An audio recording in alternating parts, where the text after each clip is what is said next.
اعوذ باللہ من الشیطان الرجیم بسم اللہ الرحمن الرحیم۔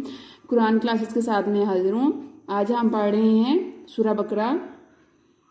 یا ایہا الناس، یہاں پہ نون مشدد پہ ہمیشہ غنہ ہوتا ہے، غنے میں ہم آواز ناک میں لے کے جاتے ہیں۔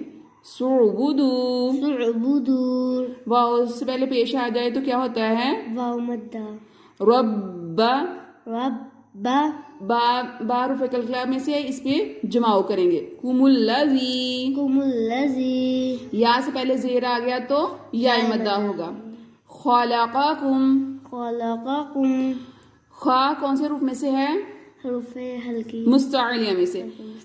خا حروف ہلکی میں سے بھی ہے اور حروف مستعلیہ میں سے بھی۔ یہاں پہ ہم خا کو کیا کریں گے؟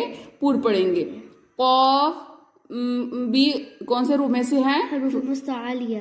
اس کو کاف کو بھی کیا کریں گے؟ پور پڑھیں گے۔ والذین، من قبلکم، نون ساکن کے بعد قاف آ گیا تو یہاں پہ اخفاء کا قاعدہ لگے گا۔ قاف حروف مستعلیہ میں سے پور پڑیں گے، با ساکن ہے تو قلقلہ ہوگا۔ قبلکم، لعلکم تتقون، واو سے پہلے پیش آ گیا تو واو مدہ ہو گیا، نون کو وقف میں ہم ساکن کر دیں گے۔ یا ایہا الناس اعبدوا ربکم الذی خلقکم والذین من قبلکم لعلکم تتقون۔ مزید ویڈیوز کے لیے فالو کر لیں، انشاءاللہ ملتے ہیں نیکسٹ ویڈیو میں، تب تک کے لیے اللہ حافظ۔